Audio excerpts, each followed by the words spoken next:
let me say that the internet, we got to explain all the ways you could use the internet. First of all, you've got to have a nice website. It should be really an effective website. It is you. It is the face you're putting out to the public. Of course, it should have your history on it, your product line, your belief system. In the best cases, it shows what you care about. Like on Motorola's site, it says their beliefs are Six Sigma. Six Sigma is a shorthand for saying when we make something, the quality is so high that only 3 or 4 out of a million might be in trouble. Six Sigma is that good in quality. And they mention other things about they care for their employees, et cetera, et cetera. And your website should be easy to use. It's easy to go from one page to another and back again. And if it's a website that sells things, it's easy to place the order. Amazon does a very good job of making it easy to collect the books you want to buy and end up giving a credit card or something. But the best judge of your website are two. One would be your customers. You got to ask a few users of your website after they ordered something or looked at it, what did they like about it and what did they dislike? They'll tell you things like it takes too long to open up, it's too fancy, a lot of music and so on. I want to get right to the website. I don't need to be entertained. It's hard to know how to go and pay for what I want to order. The second group you should ask are web designers. Every web designer has a system to tell you how good your website is. They've done so many websites, they can tell you how good yours is. All right, so that's the first important thing. Then the second thing is you can use the web, you could use your site for many purposes. How about letting people customize their product when they want to buy your product? And so automatically my computer sends out to travel agents the message that the price would be half price for any ticket that they sell from now on. And I end up filling the plane. That's marketing automation. And it's also done by hotels. Hotels also look ahead and see how many rooms have been sold. And they know how to get more customers if they change their price, and they know how to work through the system. So we have some confidence in marketing automation of different things. For example, should you extend credit to a person who wants to buy a car? Should you help finance that person? Now, if it's going to take 3 days before I can give that person an answer that he has enough credit, a company like Citibank could say, just give us 12 pieces of information about yourself and we'll tell you in 8 minutes whether we're going to make the loan. But I can talk about sales automation. What do we mean by that? It means giving the salesman enough tools, like a personal digital assistant, so that he or she could answer any question raised by a customer. So let's have a scenario. I go into a paper company, and I'm a salesman, and I want to sell some paper. And the purchasing person says, yeah, I'm glad you showed up. I need to buy this special paper, but I need it in 2 days. I was about to place an order with someone. Can you deliver in 2 days?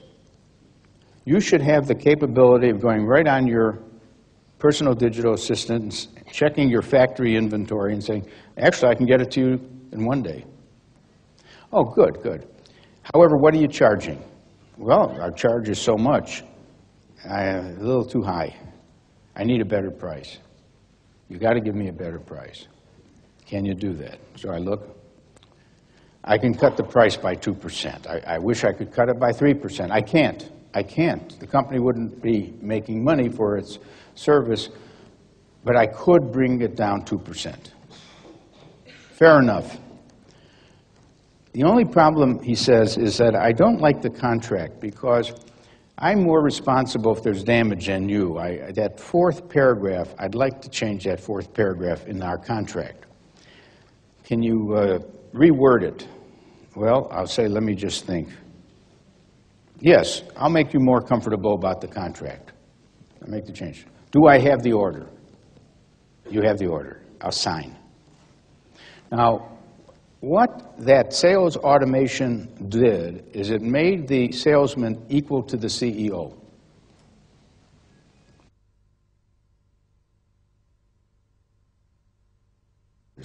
So any company here could be a nicher, could be a specialist. There's two kinds of specialists. You can specialize in a product or you can specialize in a market. If you specialize in a product, you might make the world's best microscope. It's a microscope that doesn't sell to colleges. They can't afford such a microscope. It doesn't sell to average pharmaceutical companies. It sells to companies that need the very best microscope. That's called a product niche, top of the line. Or you could be a company that sells microscopes, test tubes, Bunsen burners to colleges only.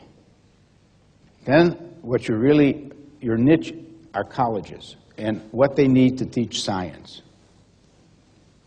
You're the specialist in supplying a catalog of things that colleges have to buy to teach science to the students. We say that in niches there are riches. In niches there are riches. People worry about a niche. They say, well, what if the niche collapses? My whole business was built on the niche. And what if a second firm comes in, seeing that I'm making profits in the niche, and they make an excellent microscope as well? The argument there then, the answer is, don't only have one niche. Be a multi-nicher. Not a mass marketer, but be best at about 3 or 4 things, related possibly somehow to each other, so that if one of them collapses, you've got 3 other tires. You need 4 tires, and you need 4 tires, and then that's called a multi-nicher. Now, some companies are very big multi-nichers. Now, marketing will always be a mix of creativity and science. I'm pushing for more science. I don't want to drive out the creativity. In fact, I'm a person who worries that if we get too financial, we lose our creativity. What I mean by that, if I always have to prove to the boss how I'm going to make money, I'm going to do the safe things. I'm going to propose safe marketing. And yet the future of your firm depends on brilliant ideas that we can't even estimate how valuable they'll be. So I hope that becoming more financial doesn't remove our creativity.